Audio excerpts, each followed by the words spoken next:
जय राधा माधव कुंज बिहारी। जय राधा माधव कुंज बिहारी। जय राधा माधव कुंज बिहारी।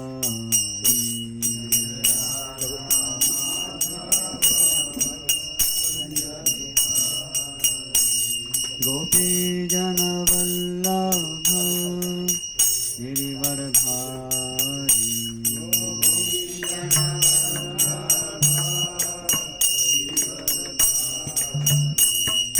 गोपी जन वल्लभ गिरिवरधारी।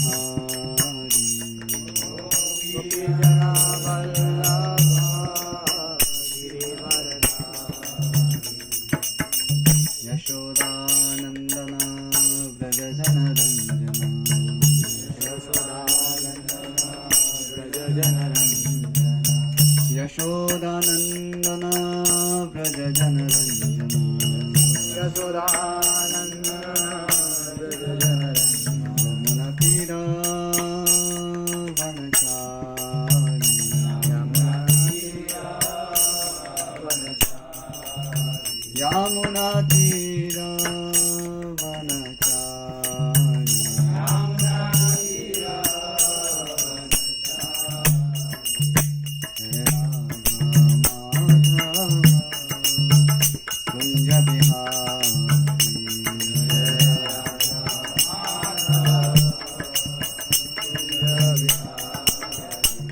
जय राधा माधव कुंज बिहारी। जय राधा माधव कुंज बिहारी। जय राधा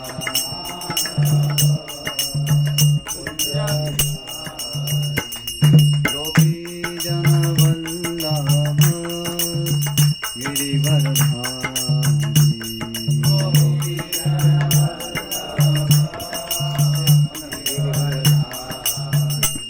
गोपी जन वल्लभ गिरिवरधारी।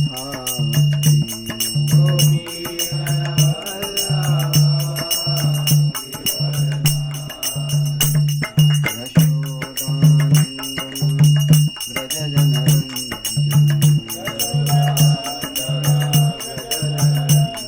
यशोदानंदन व्रज जनरंजन। यमुना तीर वनचारी।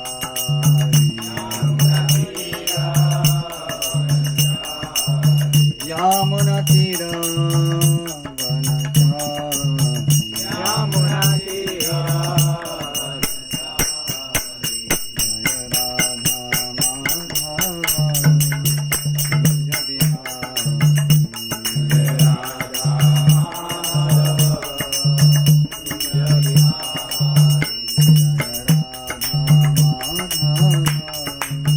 कुंज बिहारी।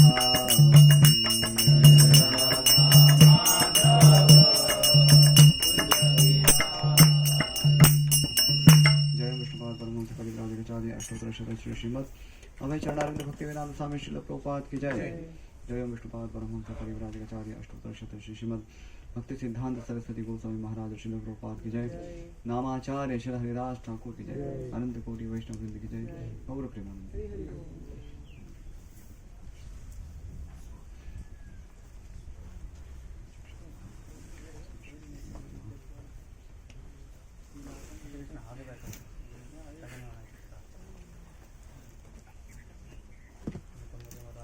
इसमें टॉर्च इसमें चालू रहती है क्या?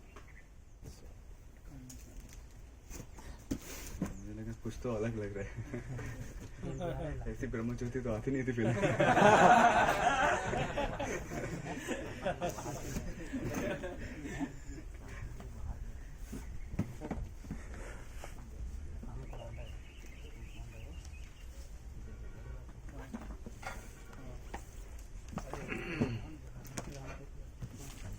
अध्याय 5। इससे हम पूर्व ही एक फ्लो देख चुके हैं। श्री विश्वनाथ चक्रवर्ती ठाकुर जी के द्वारा जो दिया गया है।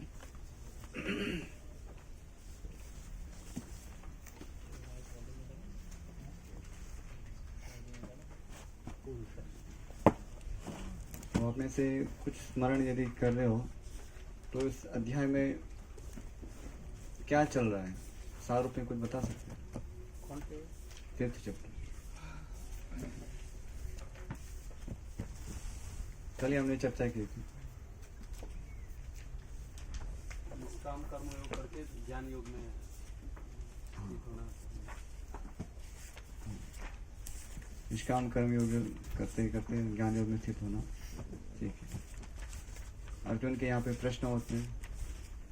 शुरुआत में उनका प्रश्न है, क्यों प्रश्न है, क्या प्रश्न है? पहले तो क्या प्रश्न है, फिर क्यों है वो बाद में चर्चा करेंगे। क्या प्रश्न कर रहे थे वो? निष्काम कर्म योग या कर्म संन्यास में से कौन सा? निष्काम कर्म योग और कर्म संन्यास। कर्म संन्यास बेसिकली जो इसे ज्ञान योग की स्थिति कहते हैं। तो इन दोनों में से क्या श्रेष्ठ है? क्योंकि अर्जुन का संशय था कि ये दोनों एक है या दो है, वो समझ नहीं पा रहे थे। ये उनका संशय था। और ऐसा संशय उत्पन्न क्यों हुआ था? पीछे के 2 श्लोक इस अध्याय के पहले जो चतुर्थ अध्याय में अंतिम श्लोक था और उसका सेकंड लास्ट जो श्लोक था, भगवान क्या कहते हैं 4:41 में? हाँ जी प्रश्न था उसका। योग संन्यस्त कर्माणाम ज्ञान संचिन संशयम आत्मवंतम न कर्माणि निवर्तन्ति धनंजय। जो योग संन्यस्त कर्माणाम अर्थात जिन्होंने निष्काम कर्मियों के द्वारा सभी प्रकार के कर्मों को छोड़ त्याग दिया है और ज्ञान संचिन्न संशय, और ज्ञान के द्वारा उन्होंने क्या किया है, सब प्रकार के संशयों को ध्वस्त कर दिया है। उन्हें अभी कोई संशय नहीं रह गया अपनी सिद्धि के विषय में। He is progressing. और आत्मवंतम यानी जो ईश्वर उन्मुख है, परमेश्वर को ही उन्होंने लक्ष्य किया है। तो ऐसा जो निष्काम कर्म योगी है उसकी क्या गति होती है?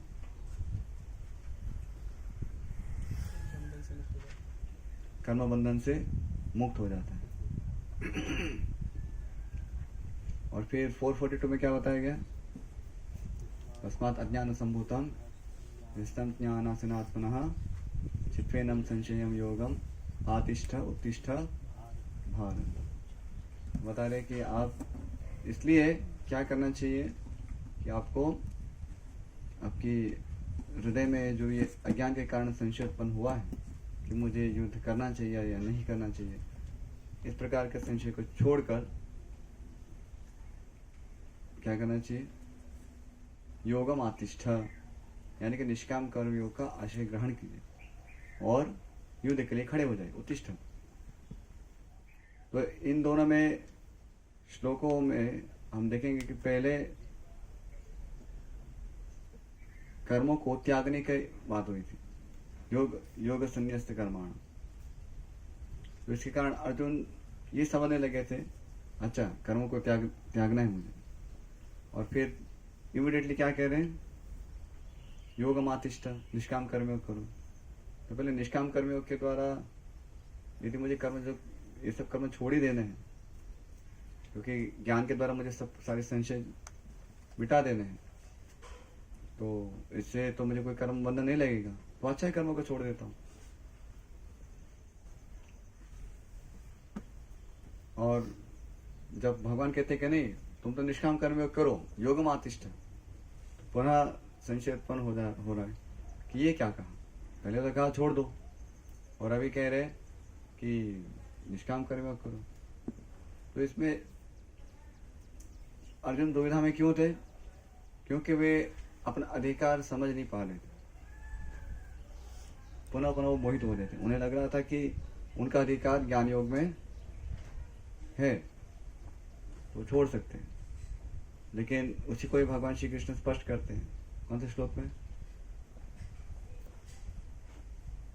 शायद तृतीय अध्याय में भगवान श्री कृष्ण पहले, सबसे पहले द्वितीय अध्याय में देखेंगे तो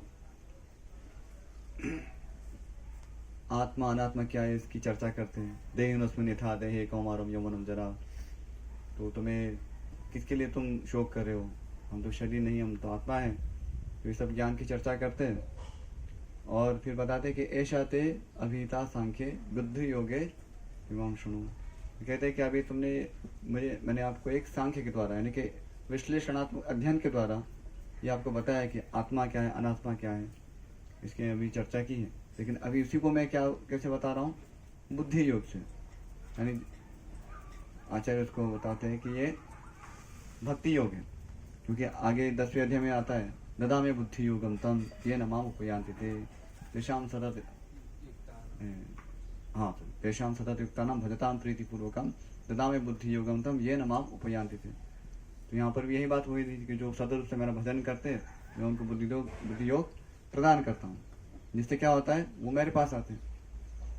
तो यहाँ भी भगवान ज्ञान की चर्चा करते हैं शुरुआत में अर्जुन को प्रताड़ित करते हुए कि तुम शरीर आत्मा में क्या भेद जानते नहीं हो। और फिर इमीडिएटली बताते हैं कि अभी मैं आपको भक्ति योग से समझा रहा हूँ।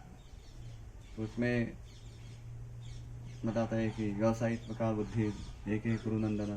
ये जो भक्ति योग में उसी वही एक व्यवसायिक का बुद्धि है। तो और इस मार्ग पे आगे बढ़ने पर कोई भी विनाश नहीं है, नया भी कर्मनाश होती है प्रत्यवायन विद्यते। तो भक्ति योग का वर्णन किए जा रहे हैं और साथ साथ में वर्णन करते हैं कि लेकिन जो ऐसे मूर्ख लोग होते वो देवी देवताओं की पूजा करते हैं। कौन से श्लोक में बताते हैं? हाँ, लेकिन इस द्वितीय अध्याय में उसी के प्रसंग आप देखेंगे तो वो कामात्मान स्वर्ग परा जन्म कर्म फल प्रदान क्रिया विशेष बहुला भोगेश्वर्य नितिम प्रति। तो वो तो ऐसे में स्वर्ग आने जाने में ही व्यस्त रहते। वो लोग सब मूर्ख हैं। लेकिन अर्जुन के लिए तो वे भक्तियों का उपदेश देते हैं। लेकिन जब भगवान देखते कि अर्जुन मेरी इंस्ट्रक्शन देने के लिए इतना तैयार नहीं लग रहा है, इसलिए फिर भगवान क्या कहते हैं? कर्मणि एव अधिकारस्ते। वहीं से शुरू होती है निष्काम कर्मियों की शुरुआत। तो पहले तो भक्ति योगी बताया, लेकिन जब देखा कि अर्जुन इसके लिए तैयार नहीं है, क्योंकि अर्जुन एक बद्ध जी की भूमिका कर रहे हैं। अर्जुन तो भक्त है, इसमें कोई संशय नहीं है। लेकिन जो देखते हैं कि अभी इस लीला के अंतर्गत अभी वो तैयार नहीं है, मोहग्रस्त लग रहे हैं, इसलिए भक्ति योग बोलने के बाद भी उन्होंने इमीडिएटली कहा कि आपका तो अधिकार लेकिन कर्म में ही है, तो आप निष्काम कर्म करते हुए आगे होंगे। ये सब उसमें चर्चा होती है। बेसिकली जो हम चर्चा कर रहे थे कि 5th चैप्टर में यहाँ पर अर्जुन की जो प्रश्न है, शुरुआत से भगवान उनको निष्काम कर्म योग बता रहे। भक्ति योग का तो उन्होंने थोड़ा सा स्पर्श ही दिया था। विश्वनाथ चक्र ठाकुर बताते कि बहुत ही अस्पष्ट रूप से भक्ति योग का वर्णन किया गया द्वितीय अध्याय में। इवन प्रभुपाद भी लिखते तात्पर्य में द्वितीय अध्याय में आत्मा तथा उसके शरीर बंधन का सामान्य ज्ञान बतलाया गया है। उसी में बुद्धि योग अर्थात भक्ति द्वारा इस भौतिक बंधन से निकलने का भी वर्णन हुआ है। उसका भी एक वर्णन तो है, लेकिन बहुत ही स्वल्प मात्रा में। फिर वहां से कर्मणि अधिकारस्ते, वहां से शुरू होती है निष्काम कर्म की शुरुआत। माँ फलेषु कदाचन। माँ फलेषु अर्थात क्या? फल में आसक्ति नहीं रखना अर्थात क्या है? निष्कामों के काम करना। तो इस प्रकार से अर्जुन को बताया जा रहा है। और फिर स्थान स्थान पर जब ज्ञान की स्तुति करते हैं तो अर्जुन उससे थोड़े से संशय में पड़ जाते हैं कि ज्ञान की इतनी महिमा है, उससे सब कर्मों से मुक्त हुआ जाता है, तो यही किया जाए। लेकिन वो पुनः अपने अधिकार को भूल रहे हैं। भगवान खुद ही तो स्पष्ट किया कि आपका अधिकार केवल कर्म में है, फलों में नहीं है। और कर्म नहीं करने में तुम्हारी आसक्ति नहीं होनी चाहिए। तो और समत अब ये सोच रहे थे कि निष्काम कर्म योग एक विधि है और ज्ञान योग अन्य विधि है, लेकिन भगवान श्री कृष्ण तो आराम से उनको यही बताए जा रहे थे कि निष्काम कर्म योग के द्वारा ही आप ज्ञान योग तक पहुंच सकते हैं। उसके ज्ञान योग पर ऐसे सीधे जंप नहीं लगाया जा सकता। तो चित्त शुद्ध होगा निष्काम कर्म योग से, तब धीरे धीरे आप ज्ञान योग तक पहुंच सकते हैं। और ज्ञान योग की जब सिद्धि होती है तो उसमें फिर कर्म संन्यास कर सकते हैं, कर्मों को त्याग भी सकते हो। लेकिन कर्मों को त्यागने सुन के तुम अभी जो तैयार हो गए हो युद्ध रूपी कर्म त्यागने के लिए, उचित नहीं है। और यही अर्जुन यहाँ पे जो मोह दिखाए गए। और कुछ ये और भी कितना बता सकते हैं, नॉट नेसेसरी कि बहुत डिटेल में बताएं। और क्या क्या चर्चा की इसमें? मैच्योरली कर्म संन्यास ध्यान करता है तो उसमें रिस्क रहता है, पता नहीं है। यस, वो बाधा भी है प्रगति ज्ञान योग की प्रगति के मार्ग। तो ज्ञान अभ्यास की प्रगति में इस प्रकार का जो प्रीमेच्योरली जो संन्यास ग्रहण कर लेते हैं, कर्मों को छोड़ देते हैं, तो वो रिस्क है, वो बाधक बनता है। और वैसे भी उसकी वांताशी के रूप में अपयश का फैलता है, वो अच्छा नहीं है। और पेज पलट के देख सकते, कोई समस्या नहीं।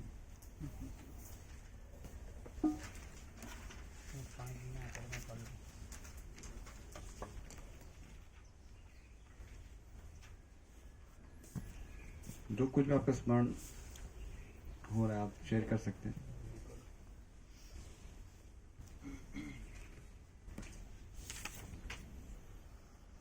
बहुत विस्तार से बताने की जरूरत नहीं है, बुलेट पॉइंट होगा तो भी चलेगा।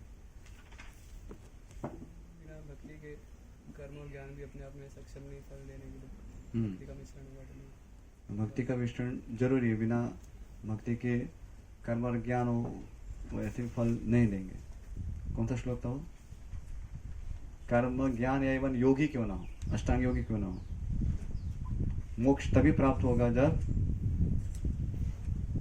भक्ति के विषय में उनका ज्ञान होगा। श्लोक है भोक्तारम यदि तपसा, अंतिम जो श्लोक है, जिसमें जो कर्मी लोग जो यज्ञ करते हैं और ज्ञानी लोग जो तपस्या करते हैं, उन सबके उपास्य है भगवान श्री कृष्ण।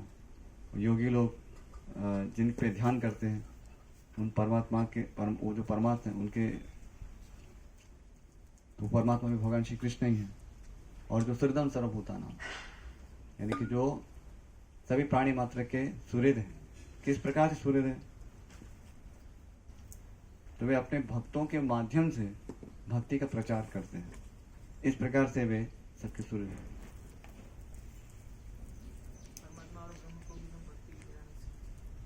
हाँ, उसी की चर्चा करें हम। तो इसमें एक मुझे पॉइंट याद आया था कि यहाँ पे प्रश्न हो सकता है कि सुहृदम सर्वभूतानां का इस प्रकार से अर्थघटन क्यों किया जा रहा है कि अपने भक्त के द्वारा वो भक्ति का उपदेश करते, इस प्रकार से वे सभी प्राणी मात्र के सुहृद हैं। भगवान तो स्वयं भी तो भक्ति का उपदेश कर सकते हैं। Any thought on this? भगवान स्वयं भी तो भक्ति का उपदेश कर सकते हैं, तो सभी प्राणी मात्र के सुहृद तब बनते जब वो अपने भक्त के द्वारा भक्ति का उपदेश देते। ऐसा कैसे समझा जाए?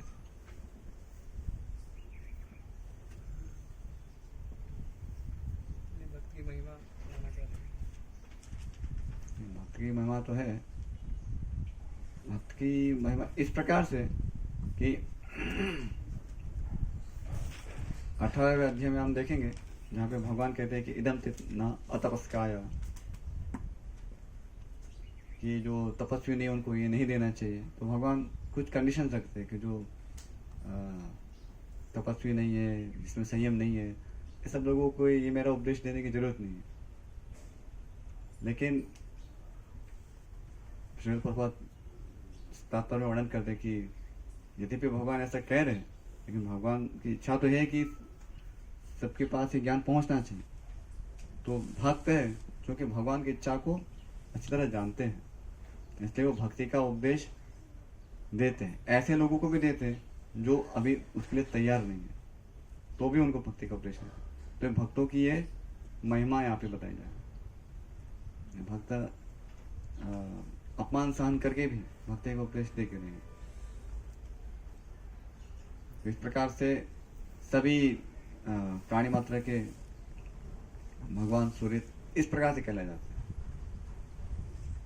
क्योंकि उनके भक्ति की इतनी महिमा है कि उनके भक्त जब भक्ति के अनुशीलन से जो आनंद प्राप्त करते हैं, तो भगवान जब ये कहते हैं कि कुछ लोगों के ऐसे जो अतपस्वी उनको नहीं देना चाहिए, तो उनकी भी परवाह नहीं करते।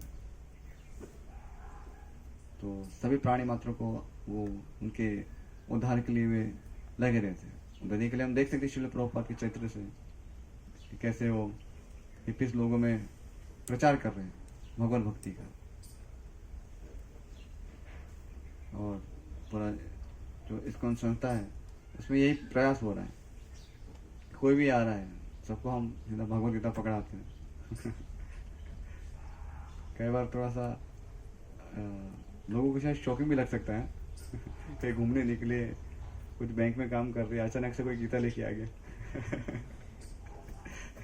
कहीं ड्राइविंग कर रहे हैं भगवत गीता। मतलब ऐसा उत्साह तो मतलब कोई किसी को पिज्जा बांटने में भी नहीं होगा।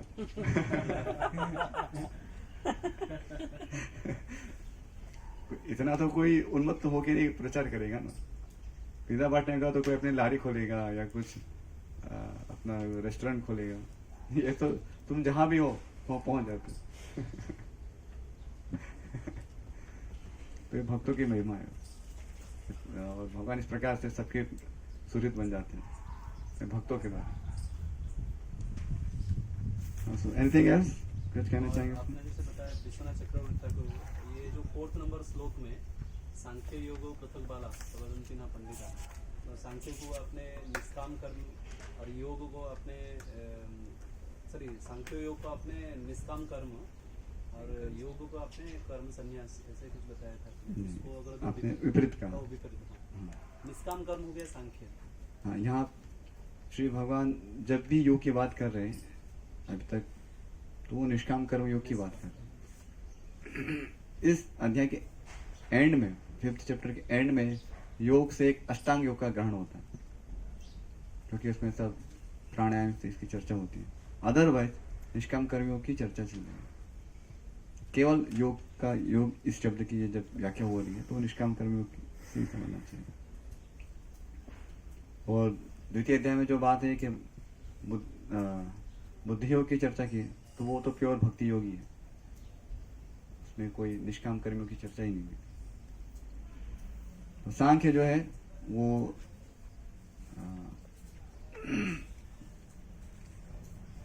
ज्ञान निष्ठावाचक शब्द है सांख्य, यानी कि ज्ञान का जो अनुशीलन करते हैं वो उससे उसका बोधक ही है, उस दर्शन का बोधक है सांख्य शब्द। और ऐसे सांख्य दर्शन के अंतर्गत उसके एक अंग रूप से जो संन्यास होता है उसकी यहाँ चर्चा हो रही है। वैदिकली आप सरल शब्द में कहें तो ज्ञान योग, खाली जो ज्ञान योग है और फिर निष्काम कर्म योग, दोनों एक ही हैं। और कुछ?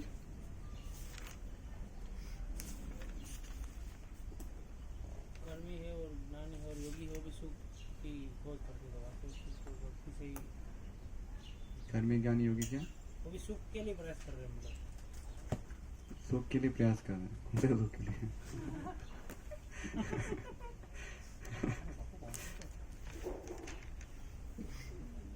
भौतिक सुख के लिए।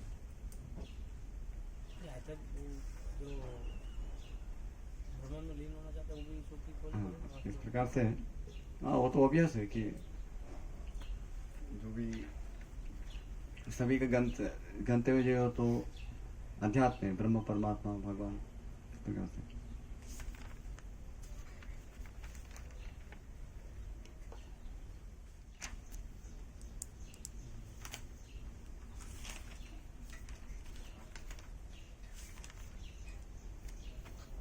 अस्तु। तो अभी श्रील प्रभुपाद के तात्पर्य से उसको हम समझने का प्रयास करेंगे कि किस प्रकार से श्रील प्रभुपाद पिछले जो चैप्टर्स जो थे भगवद गीता के जो थीम लेके आगे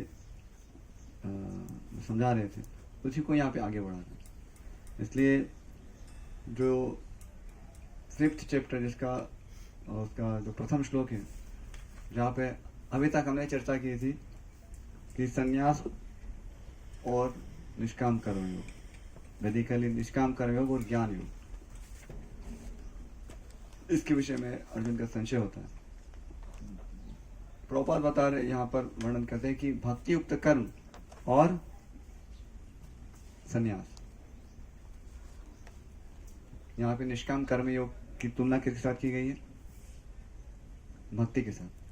तो प्रभुपाद निष्काम कर्म योग इस सिस्टम को उस परिप्रेक्ष्य में नहीं समझाते, उसको भक्ति के परिप्रेक्ष्य में समझा रहे हैं। ऐसा क्यों कर रहे हैं?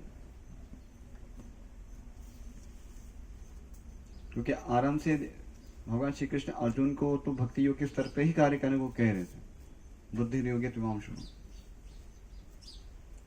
और फिर उनको कर्म में ही अधिकार है जान के उन्हें फिर निष्काम कर्म योग करने को कह रहे हैं। तो अंततोगत तो भगवान श्री कृष्ण अर्जुन को इसी स्तर पे कार्य करने को कह रहे हैं, जो भगवद गीता का निष्कर्ष प्रभुपाद तात्पर्य कई बार व्यक्त करते हैं। एक स्थान पे हमने पढ़ा भी, श्रील प्रभुपाद बताते कि ये कृष्णा भावनामृत है, कृष्णा भावनामृत में कर्म है वही वस्तुतः अकर्म है, और इससे विपरीत सारे जो निष्कर्ष है वो सब क्या है? विकर्म। यहाँ पर उसी कॉन्टेक्स्ट में यहाँ पे चर्चा हो रही कि निष्काम कर्म योग, उसको इस प्रकार से चर्चा नहीं कर रहे। इस प्रकार एक दृष्टि से देखो तो निष्काम कर्म योग को भी हम भक्ति योग कह सकते हैं, लेकिन वो जैसे इसमें जो परमेश्वर संबंधी जो संबंध ज्ञान स्पष्ट होता है, इस प्रकार से नहीं।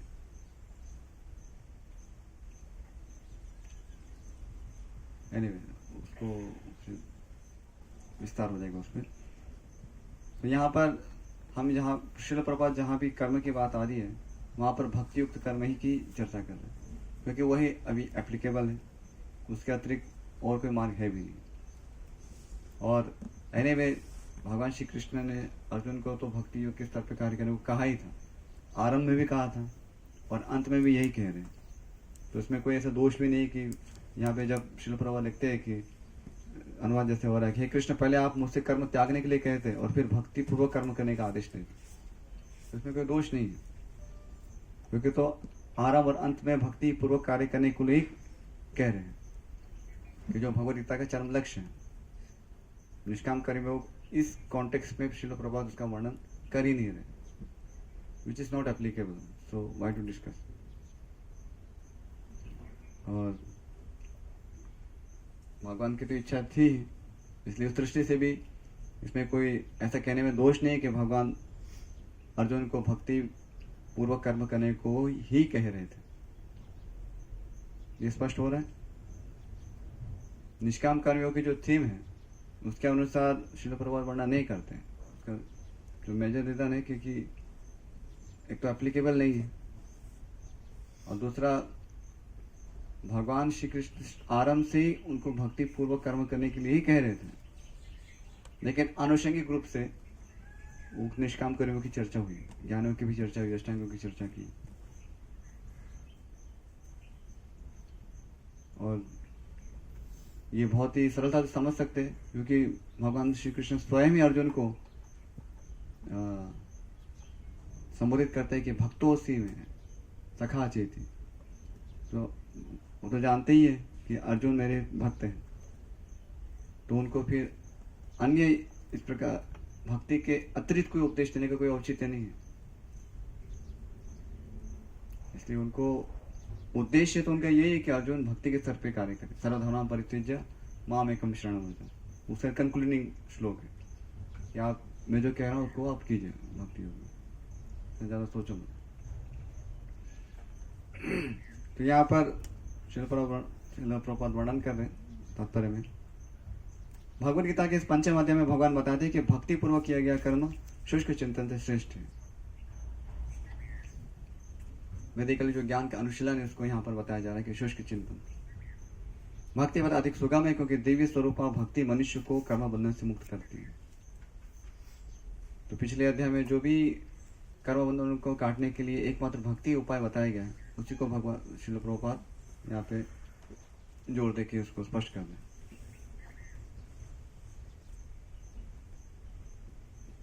द्वितीय अध्याय में आत्मा तथा उसके शरीर बंधन का सामान्य ज्ञान बतलाया गया, उसमें बुद्धि का भक्ति द्वारा इस भौतिक बंधन से निकलने का भी वर्णन हुआ। तृतीय अध्याय में बताया गया कि ज्ञानी का कोई कार्य नहीं करने पड़ते, ज्ञानी को कोई कार्य नहीं करने पड़ते। चतुर्थ अध्याय में भगवान ने अर्जुन को बताया कि सारे युगों का पर्यवसान ज्ञान में होता है। किंतु चतुर्थ अध्याय के अंत में भगवान ने अर्जुन को सलाह दी कि वह पूर्ण ज्ञान से युक्त होकर उठ करके युद्ध करें।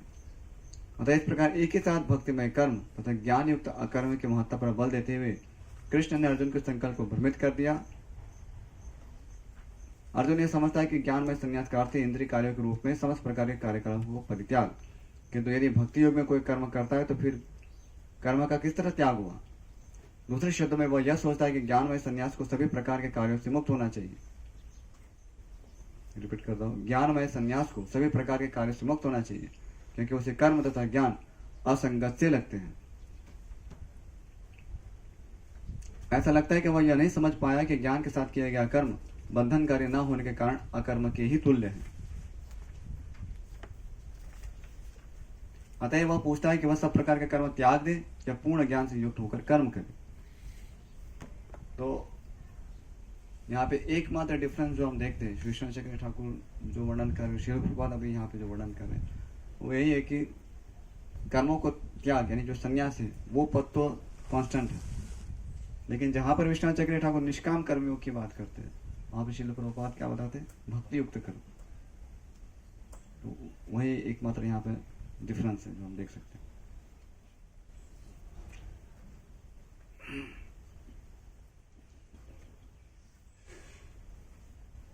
इसलिए हम देखेंगे द्वितीय श्लोक में भी श्रील प्रभुपाद जोर देते हैं कि भक्ति युक्त कर्म यदि आप नहीं करते तो आपको इंद्रिय तृप्ति यानी कि सकाम कर्म करना पड़ेगा। अब ये थोड़ा सा एक समझने का विषय है कि कैसे दो ही मार्ग बच गए। निष्काम कर्म भी तो कोई चीज होती है, आर्गुमेंट हो सकती है, लेकिन श्रील प्रभुपाद तात्पर्य में केवल दो ही वस्तु बता रहे हैं कि या तो कृष्ण भावना में होकर भक्ति कर्म करेंगे अथवा तो क्या करेंगे, संन्यास कहाँ दे विकर्म करेंगे, अथवा तो यहाँ पे विकर्म बहुत थोड़ा ब्रॉड टर्म है, सकाम कर्म बता रहे। ये सब आज के परिप्रेक्ष्य में उसको हम समझ सकते हैं कि व्यक्ति के पास विकल्प ज्यादा है नहीं, दो ही विकल्प है।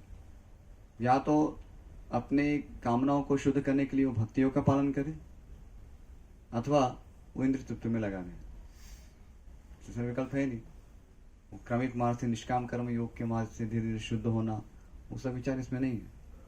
जैसे प्रभुपाद लिखते हैं कि या तो भक्ति युक्त कर्म करेगा और जब तक भक्ति युक्त कर्म में नहीं लगा है या भक्ति कार्य में नहीं लगा है तो क्या करेगा, इंद्रिय तृप्ति करेगा। और इंद्रिय तृप्ति के लिए वो सकाम कर्म करे या विकर्म करे, जो भी हो, उसके पास दो ही ऑप्शन है, दूसरा कोई ऑप्शन नहीं है।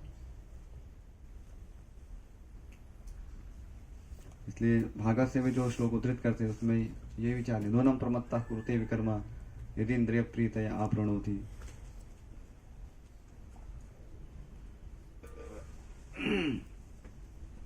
लोग इंद्रिय तृप्ति के पीछे मत हैं, वे यह नहीं जानते कि उनका क्लेशों से युक्त वह शरीर, यह शरीर उनके विगत सकाम कर्मों का फल है। यद्यपि यह शरीर नाशवान है किंतु यह नाना प्रकार के कष्ट देता रहता है। अतः इंद्रिय तृप्ति के लिए कर्म करना श्रेयस्कर नहीं है। जब तक मनुष्य अपने असली स्वरूप के विषय में जिज्ञासा नहीं करता उसका जीवन व्यर्थ रहता है, और जब तक वह अपने स्वरूप को नहीं जान लेता तब तक उसे इंद्रिय तृप्ति के लिए सकाम कर्म करना पड़ता है।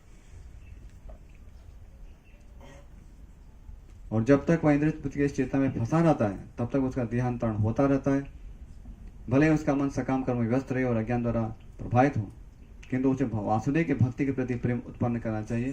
केवल तभी वह भवबंधन से छूटने का अवसर प्राप्त कर सकता है।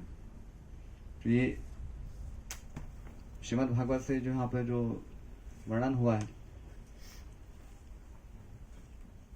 इसमें भक्ति योग और उसके कॉन्ट्रास्ट में इंद्रिय तृप्ति या इंद्रिय तृप्ति का जो मार्ग है उसको बताया गया है।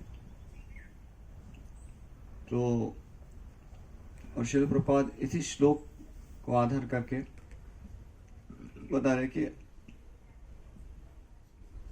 इंद्रिय तृप्ति कंटिन्यू रहेगी जब तक हम भक्ति की कर्मों में नहीं लगते हैं, और जब तक इंद्रिय तृप्ति इस प्रकार से चलती रहेगी तो हमारा संसार बंधन बना रहेगा। तो यहाँ पे कोई प्रश्न पूछ सकते हैं कि भागवत में भी इस प्रकार से दो ही विषय क्यों इस प्रकार से बताएंगे?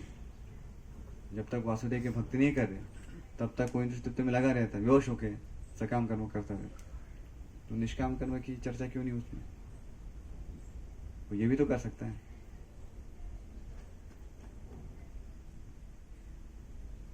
क्या होता है?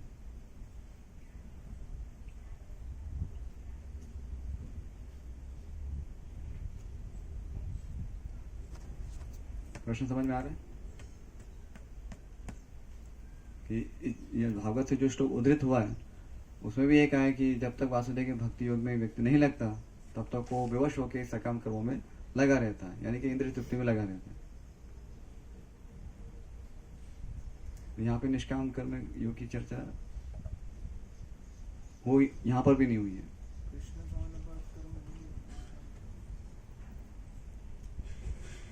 लेकिन भागवत में तो वो तो विचार हो ही सकता है ना कि निष्काम कर्म योग वो भी तो मार्ग है।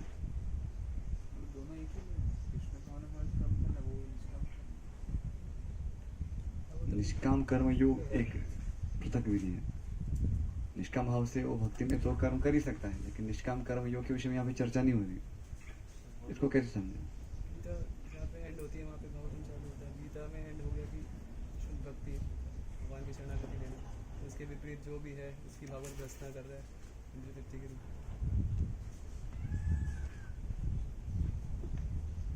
इसमें बेसिकली क्या है कि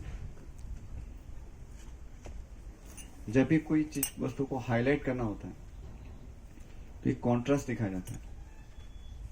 ऐसा नहीं कि उसके मध्य कोई मार्ग नहीं हो सकता है, लेकिन उस वस्तु को एम्फेसाइज करने के लिए कि जब आपका भवबंधन तब कटेगा जब आप भक्ति में लगोगे, तब तक बाय डिफॉल्ट आपको इंद्रिय तृप्ति में लगना ही पड़ेगा। तो यहाँ पर वो कॉन्ट्रास्ट दिखा रहे कि इंद्रिय तृप्ति के कारण आपका भवबंधन लगा हुआ है और ये पूर्ण रूप से तभी कट सकती है, इंद्रिय तृप्ति मिट सकती है या तो भवबंधन मिट सकता है जब आप भगवान की भक्ति में लगेंगे। जो भक्ति का महात्म्य ऐसे इस प्रकार से उजागर होता है। ऐसा नहीं कि उसमें शुद्धिकरण के लिए अन्य मार्गों की अवहेलना की गई है। जानते हैं श्रीमद् भागवत में तो वो इसका इन श्लोकों में यदि इस प्रकार से चर्चा हो रही तो ऐसा नहीं कि निष्काम कर्म योग के विषय में इसके विषय में ज्ञान नहीं होगा, लेकिन इसको कॉन्ट्रास्ट से उसको स्पष्ट करते हैं। तो इसलिए श्रील प्रभुपाद भी इसी कॉन्ट्रास्ट को यहाँ पे हाईलाइट कर रहे हैं कि अब निष्काम करिए, जो भी समझो, शुद्ध होने का धीरे धीरे प्रयास करो, जो भी करो। एनीवे कलियुग में तो एप्लीकेबल नहीं है। और वैसे भी देखें तो आप जब तक भक्ति योग में पूर्ण रूप से संबंध ज्ञान से युक्त होकर भगवान के सेवा में नहीं लगोगे तब तो कुछ ना कुछ तो इंद्रिय तृप्ति करते ही रहोगे। निष्काम करोगे बेसिकली क्या है? निष्काम होके कर्म करने का अभ्यास है। ऐसा तो नहीं कि एक ही दिन में इंद्रिय तृप्ति से मुक्त हो गया, क्योंकि अर्जुन को भी निष्काम कर्म योग कहने को कहा था ना। मतलब उसमें क्या था कि पूर्ण रूप से वो अपनी कामनाओं से मुक्त नहीं था, इसलिए तो उसको निष्काम होने के लिए अभ्यास है। क्योंकि निष्काम कर्म जब हम कहते हैं तो ऐसा नहीं कि एक दिन आया बस अभी तो संकल्प ले लिया सारी कामनाओं से मुक्त हूं मैं, कोई कामना नहीं करूंगा, ऐसा नहीं होता है। वो एक अनुशीलन है। कर्म के फलों के प्रति अनासक्त होना यह भी एक प्रकार से अनुशीलन से होता है, एक प्रोसेस है। जैसे आप दूध है, दूध में से आप जो मिठाई बनाते हैं तो दूध है और नीचे दूध पतीले में रख दिया, नीचे अग्नि लगा दी तो तुरंत क्या ऑन द स्पॉट 1 क्लिक में हो जाता है क्या मावा या मिठाई बन जाती है। जो लोग हलवाई होंगे जानते हैं, मिठाई कभी बनाए हो, गोइंग थ्रू नहीं दिख रहे। अच्छा, सही कह रहा हूं। तो मिठाई बनाने में तो बहुत परिश्रम होता है, बहुत उसका पकाना पड़ता है, अनुशीलन होता है, प्रोसेस होती है। यद्यपि उसी से बनने वाला है वो, लेकिन समय लगता है। इसी प्रकार से जो निष्काम कर्मियों के मार्ग पे भी यदि कोई यदि है तो उसको एक इंद्र तृप्ति से तुरंत मुक्त नहीं हो पाता, वो धीरे धीरे उससे मुक्ति होती है। इसलिए उसको अभ्यास करना होता है कि धीरे धीरे मैं इन कर्म फलों के प्रति आसक्ति छोड़ दूं और इस प्रकार से ज्ञान का अनुसरण करते हुए चित्त को शुद्ध करूं। इस प्रकार से उसमें कोई अतिशयोक्ति नहीं है कि या तो व्यक्ति भक्ति योग करेगा अथवा तो इंद्रिय तृप्ति करेगा। कम मात्रा में भले करे सही, लेकिन करेगा तो इंद्रिय तृप्ति, और क्या करेगा। इसलिए भक्ति योग के स्तर पे आने पर ही वो इंद्रिय तृप्ति से मुक्त हो पाएगा। क्योंकि भक्ति योग में क्या है, प्रभुपाद आगे तात्पर्य बताते हैं,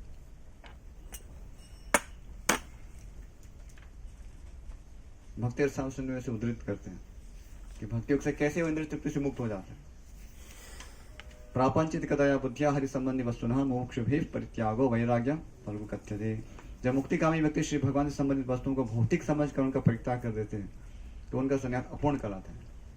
तो पद वर्णन करें, संन्यास तभी पूर्ण माना जाता है जब यह ज्ञात हो कि संसार की प्रत्येक वस्तु भगवान की है और कोई किसी भी वस्तु का स्वामित्व ग्रहण नहीं कर सकता। वस्तुतः मनुष्य को यह समझने का प्रयत्न करना चाहिए कि उसका अपना कुछ भी नहीं है, तो फिर संन्यास का प्रश्न ही कहां उठता है। जो व्यक्ति यह समझता है कि सारी संपत्ति कृष्ण की है वह नित्य सन्यासी है। प्रत्येक वस्तु कृष्ण की है अतः उसका उपयोग कृष्ण के लिए किया जाना चाहिए।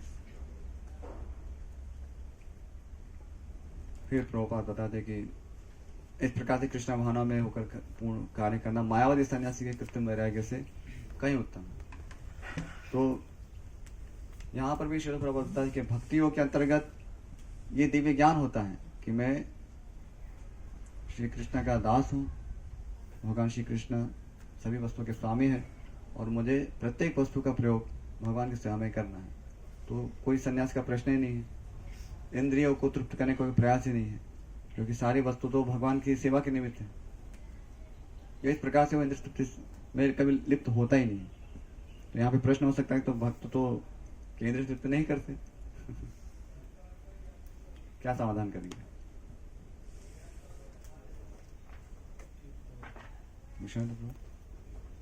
भगवान की सेवा में लगा के युक्त वगैरह। लेकिन वही तो प्रश्न है कि क्या सभी लगाते हैं। वो धीरे धीरे वो मतलब गुरु के मार्गदर्शन धीरे धीरे स्तर पर पहुंच गए। तो भक्त इंद्रिय तृप्ति में लिप्त होते हैं, एक दृष्टि से सही भी है, एक दृष्टि से सही नहीं भी है। सही इस प्रकार से क्योंकि निसंदेह कामनाओं के प्रभाव में आकर केवल इंद्रिय तृप्ति हो जाती है। ये ऐसे भक्ति की बात है जो वस्तुतः भक्ति में गंभीर है, जो इसने भगवत भक्ति तत्व जो समझ लिया है कि मैं कृष्ण का दास हूं और इसलिए वो प्रयास करता है कि मैं इंद्रिय तृप्ति में लिप्त ना हूं। लेकिन यदि मन और इंद्रियों का कभी आवेग होता भी है तो भगवान से प्रार्थना करता है, भगवान आप मुझे इससे शुद्ध करें ये सब इच्छाओं को। इसलिए हम प्रसाद के समय क्या करते हैं, शरीर विद्या जाल जड़िंद्रियता है का जीवे फैले विशेषा करें। तार मते जीवाति लोभमय सुदूरमति ताके जेता कठिन संसारे। तो वो रिकॉग्नाइज करता है कि जीवा को जितना बहुत कठिन लग रहा है, मैं चाहता नहीं हूँ लेकिन फिर भी जीवा तो अब तो कैलकुलेट करना शुरू कर दिया। एक कृष्ण बड़ो दयामय कोरी बारी जीवा जाए स्वप्रसाद अंधलो भाई। इसी चेतना में कि राधा कृष्ण गुण गाओ, श्री अन्नामृत पाओ, राधा कृष्ण गुण गाओ, प्रेम को चेतना। तो भक्ति की चेतना ये होती है, जो भक्ति तत्व समझता है कि ये मेरे पूर्व संस्कार के कारण ये सब ऐसे आवेग हैं जिसको मैं मुझे इसके लिए मुझे अफसोस है कि मैं इसको नियंत्रण नहीं कर पा रहा हूँ। वस्तुतः मुझे तो केवल भगवान की सेवा के निमित्त ही इसको ग्रहण करना चाहिए। तो उसमें रिग्रेट छिपा हुआ है। वैदिकली कहें तो भक्त जो है वो इंद्रिय तृप्ति को कल्टीवेट नहीं करता है। इंद्रिय तृप्ति उसको अपने पूर्व संस्कार के कारण हो जाती है, वो पृथक विषय, लेकिन उसको कल्टीवेट नहीं करना है। इस तरह से वो इंद्रिय तृप्ति में नहीं लगा है। इंद्रिय तृप्ति में लगे हुए देखते हुए भी वो इंद्रिय तृप्ति में नहीं लगा हुआ है, क्योंकि उसका वो प्लानिंग नहीं करता है। ऐसा कभी होता है कि अभी हम भक्त सोचेंगे अभी मैं कौन सी स्वीट बनाऊंगा मेरे लिए, फेस्टिवल है, आचार्यों का आविर्भाव है, तिरुभाव है, अथवा भगवान श्री कृष्ण के उनका आविर्भाव है, तो चलो भगवान के निमित्त हम कुछ बनाएं। तो उसमें भगवान के प्रसाद के रूप में जो आता है तो उसमें इंद्रियों का प्रभाव रहेगा अपना, उसमें चित्त थोड़ा विचलित हो रहा है, लेकिन पूरा जो फेस्टिवल में जो भी इस प्रकार से पकवान बनाए गए उसके पीछे उद्देश्य ये नहीं था कि हम सब मिलके इंद्रिय तृप्ति करेंगे, ये नहीं था उसका उद्देश्य। उद्देश्य ये था कि सब भगवान को अर्पण करेंगे, भगवान की प्रसन्नता के लिए इसको प्रदान करेंगे। तो कल्टीवेशन नहीं उसमें, इस प्रकार से इंद्रिय तृप्ति से मुक्त है। बाकी जो इस तत्व को नहीं जानता, यानी कि मैं कृष्ण का दास हूं और कृष्ण ये सारी सब वस्तुएं भगवान श्री कृष्ण की है, उनकी सेवा के लिए है, और मुझे ये सारी वस्तुओं का प्रयोग उनकी सेवा में ही करना चाहिए, अपनी निजी तृप्ति नहीं करनी चाहिए। ये तत्व जो नहीं समझा है वो तो इंद्रिय तृप्ति ही करेगा। शुद्ध होने का प्रयास करने में भी, क्योंकि उसको ये तत्व ज्ञान नहीं है, आखिर अर्पण वो सब कुछ कर्म फलों का अर्पण करने का प्रयास कर रहा है, लेकिन इंद्रिय तृप्ति उससे हो रही है। निष्काम कर्म योग में भी ऐसे एक दिन में तो ऐसे नहीं कि वो कर्मों के फलों की इच्छा से मुक्त हो जाता है। इस सामने उसको वो बोध नहीं है, संबंध ज्ञान नहीं है कि मुझे अर्पण करके करना क्या है।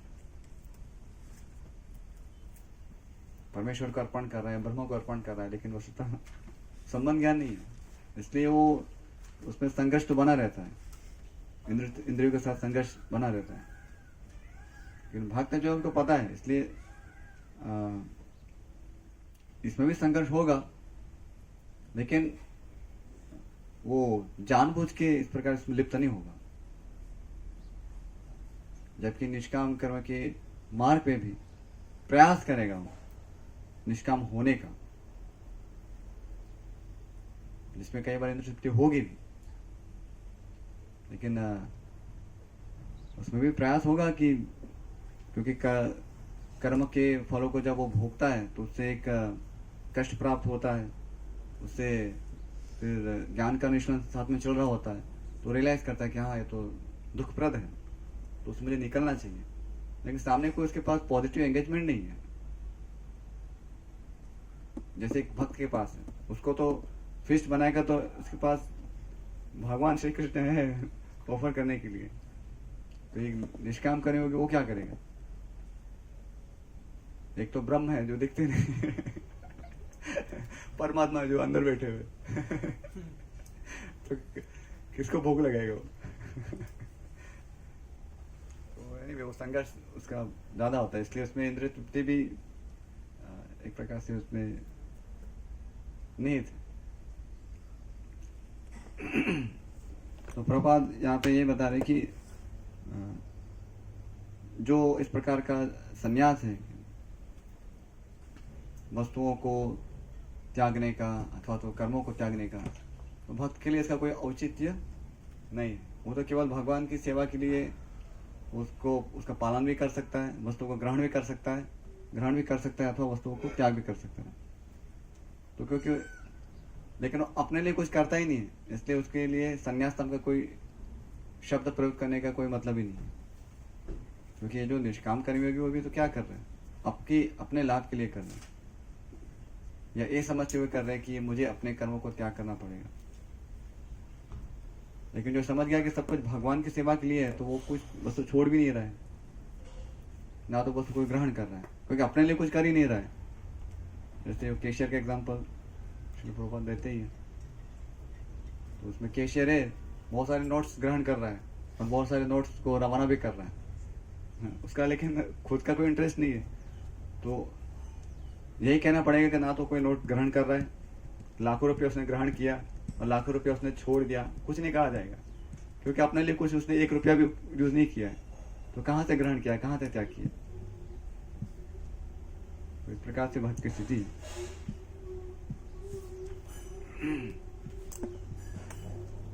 और इसी कोई आगे 3 नंबर श्लोक में प्रभुपाद बताते, ये नित्य सन्यासी। तो पूर्णतः कृष्णा भावनाभूत व्यक्ति जो है वो नित्य सन्यासी है। सेम पॉइंट है कि जो कर्मफल से ना तो घृणा करता है ना उसकी आकांक्षा करता है।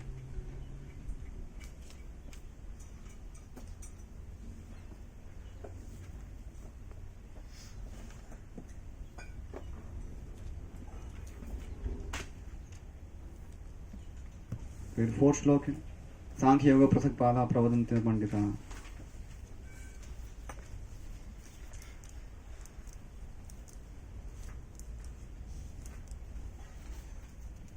प्रभात बहुत ही सरल भाषा में उसको स्पष्ट करते हैं किस प्रकार से सांख्य और जो योग है, यहाँ पर योग अर्थात भक्ति, इसको ब्रेकआउट यहाँ पे कर्मयोग लिखा गया है।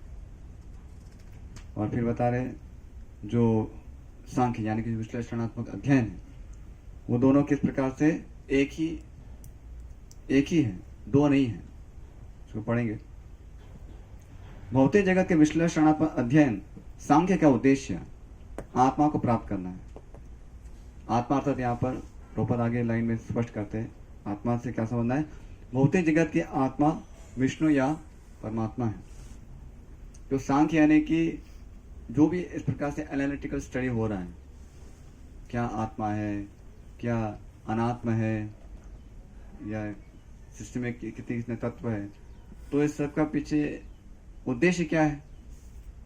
विष्णु को ढूंढना है, आत्मा को ढूंढना है।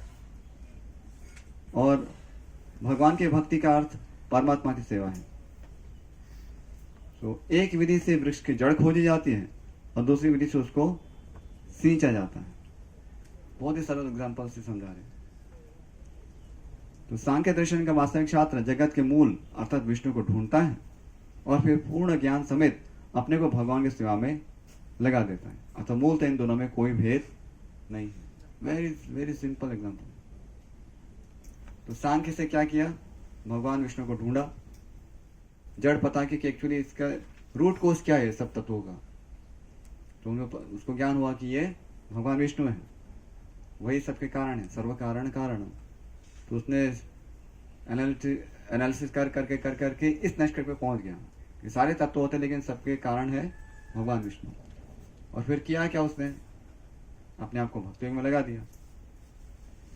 तो वो दोनों विधि पृथक कैसे हो गई?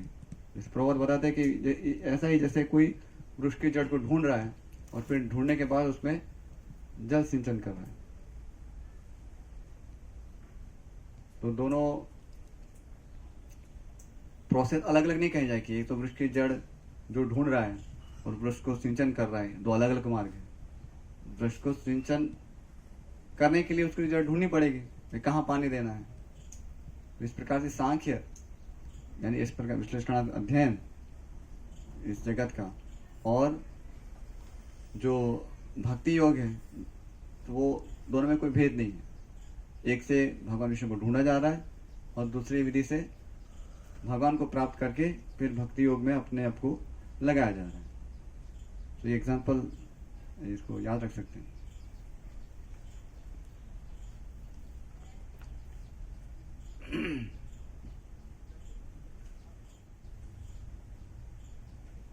और आगे के श्लोक 5वें श्लोक में भगवान बताते हैं, जो यह जानता है कि विश्लेषणार्थ अध्ययन सांख्य द्वारा प्राप्त भक्ति द्वारा भी प्राप्त किया जा सकता है, और इस तरह जो सांख्य योग तथा भक्ति योग को एक समान देखता है, वही वस्तुओं को यथारूप में देखता है। तो इसमें तात्पर्य स्पष्ट करते हैं,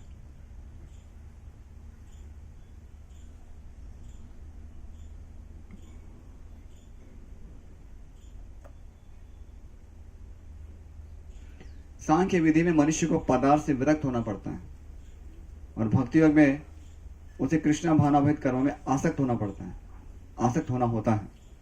वस्तुतः दोनों ही विधियां एक हैं, यदि भी ऊपर से एक विधि में विरक्ति दिखती है और दूसरे में आसक्ति है। जो पदार्थ से विरक्ति और कृष्ण में आसक्ति को एक ही तरह देखता है, वही वस्तुओं के यथारूप में देखता है। तो पुनः यहाँ पर जो सांख्य और भक्ति योग दोनों के अंतर को श्रील प्रभुपाद यहाँ पे मिटाते हुए स्पष्ट कर रहे हैं कि सांख्य का जो अप्रोच है उसमें आपको ऐसा लगता है कि जैसे कोई अपने आप को पदार्थ से विरक्त कर रहा है, क्योंकि उसका विश्लेषण में मैं ये नहीं हूँ, नेति नेति नेति इस प्रकार से विचार होता है। बहुत सारे तत्व है, लेकिन मैं तो इससे भी पृथक हूँ, ना मैं शरीर हूँ, ना मैं मन हूँ, ना मैं बुद्धि हूँ। ये सब पंच तत्व, ये सब इसमें से कोई भी नहीं हूँ, मैं सबसे पृथक हूँ। इस प्रकार से उसमें एक विरक्ति का भाव होता है, अपने आप को पृथक करता है इन सारे पदार्थों से। और कृष्ण भावना यानी कि भक्ति में क्या करता है, वो अपने आप को भक्ति में लगाता है। इनफैक्ट अपने आप को ही नहीं, बहुत सारे पदार्थों को भक्ति में लगाता है। यानी कि पदार्थों को संग्रह करने में उसको आसक्ति तो रखनी पड़ेगी, उसको यदि पदार्थों को लगाना है तो एक विधि में क्या कर रहा है, वो पदार्थ से विरक्त होने का प्रयास कर रहा है, और दूसरी विधि में यानी कि कृष्ण भक्ति में क्या कर रहा है, उन्हीं पदार्थों के प्रति आसक्ति दिख रही है, क्योंकि उन पदार्थों को संग्रह करके भगवान की सेवा में लगाना है। अब भाई आपको फिस्ट बनानी है तो आपको तो जानना पड़ेगा ना कि पनीर लाना है, कितना प्राइस होगा, ये सब जानना होगा, मावा लाना है। तो अपेरेंटली क्या देखेगा कि भाई आप तो पदार्थ को संग्रह करते जा रहे हैं, ये कोई साधु है, आसक्ति तो दिख ही नहीं रही है, सॉरी अनासक्ति तो दिख ही नहीं रही है, तो आसक्ति दिख रही है। और जो सांख्य वाले होंगे तो वो नेति नेति करते घूमेंगे छोटा सा कटोरा लेके, तो अथवा तो स्वयं ही मनोचिंतन करते रहेंगे, ऐसे विषयों से विरक्त रहते हुए कि मैं कौन हूँ। तो ये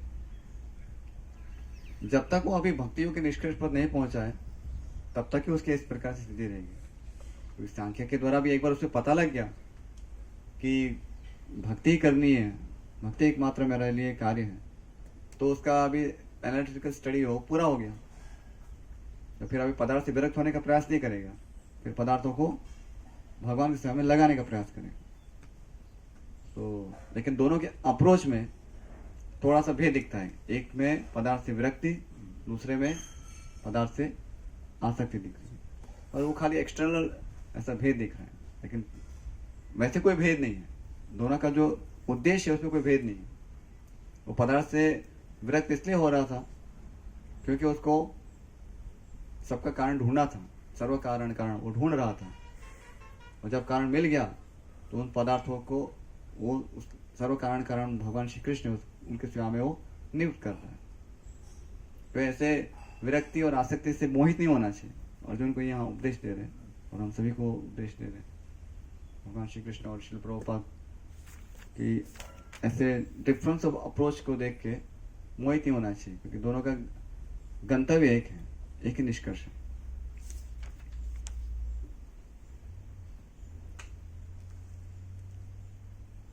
फिर आगे का 6ठे श्लोक में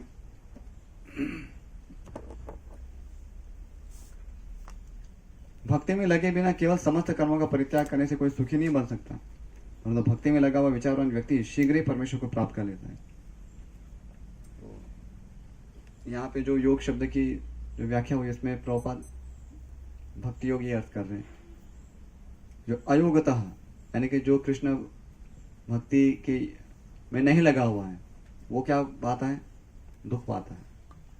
लेकिन जो योग युक्त है तो वो तुरंत ही न चिरेण ब्रह्मा न चिरेण अधिगच्छति, तो बहुत समय नहीं है कि वो यानी कि बहुत ही शीघ्र ही वो परमेश्वर को प्राप्त कर लेते हैं। तात्पर्य प्रभुपाद बताते हैं कि मायावादियों का जो अप्रोच है और जो वैष्णव सन्यासियों का अप्रोच है किस प्रकार से इसमें भेद है। सन्यासी दो प्रकार के होते हैं।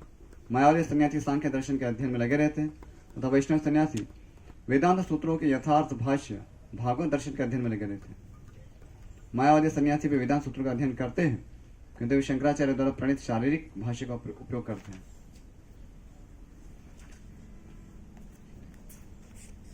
भागवत संप्रदाय के छात्र 5 रात्रि की विधि से भगवान की भक्ति करने में लगे रहते हैं। अतः वैष्णव सन्यासियों को भगवान की दिव्य सेवा के लिए अनेक प्रकार के कार्य करने होते हैं। उन्हें भौतिक कार्य से कोई सरोकार नहीं रहता, किंतु तो भी वे भगवान के भक्ति में नाना प्रकार के कार्य करते हैं। किंतु मायावादी सन्यासी जो सांख्य तथा वेदांत के अध्ययन में चिंतन में लगे रहते हैं वे भगवान की दिव्य भक्ति का आनंद नहीं उठा पाते। सार रूप में क्या यहाँ पे कहना चाहते हैं कि वैष्णव सन्यासी हो तो भगवान की भक्ति के अंतर्गत वेदांत दर्शन भी पढ़ते हैं, भागवत दर्शन भी पढ़ते हैं, ग्रंथों का अध्ययन भी करते हैं, शास्त्रों का अध्ययन भी करते हैं और फिर भगवान की भक्ति के लिए अपेरेंटली भौतिक कार्य ऐसे दिख सकते, लेकिन वो सब भगवान की भक्ति कार्य में लगे रहते हैं। लेकिन जो मायावादी सन्यासी है वो केवल ऐसी प्रकार सांख्य दर्शन में लगे रहते हैं, वो भक्ति कार्य में नहीं लगते, अर्थात वो भगवान की भक्ति नहीं करते, ये कहा जाए। तो जो श्लोक में जो वर्णन आ रहा है कि जो अयोग्यता यानी कि जो केवल जो भक्तियों का पालन नहीं कर रहे हैं तो उनको तो क्लेश ही मिलता है। तो प्रभुपाद यहाँ मायावादी की भर्त्सना कर रहे हैं कि जो आप ऐसे विश्लेषणात्मक अध्ययन करते रहो, उपनिषदों का अध्ययन करते रहो, लेकिन अयोग्यता यदि रहोगे यानी कि भक्तियों का पालन नहीं करोगे तो दुखी पाओगे और कुछ मिलने वाला नहीं। जबकि जो भक्ति योगी है उसकी स्थिति क्या है? योग युक्त मुनि ब्रह्मा न चिराणादि गच्छति, तो भक्ति में लगा रहकर उसको परम आनंद की प्राप्ति हो रही है, भगवान की भक्ति का आनंद उठा रहा है। हमारे रोज सुबह में आनंद चालू हो जाता है मंगल आरती से, मंगल आरती में आनंद है, जप करने में आनंद है और पुनः कीर्तन प्रसाद में आनंद है, तो आनंद ही आनंद है, कहाँ पर कोई कष्ट है। मायावादी सन्यासी हो वो केवल ऐसे एग्जाम लिखते रहते हैं इसलिए उनको कष्ट ही प्राप्त होता है। भक्तों के लिए कष्ट थोड़ा क्षणिक काल के लिए होता है। वैसे तो वो भी कष्ट नहीं है। भगवान के विषय में चिंतन करने से ऐसे कोई वस्तुतः कोई कष्ट नहीं, लेकिन मायावादी तो आरंभ से अंत तक कष्ट ही कष्ट पाते हैं, ये प्रभुपाद यहाँ बता रहे।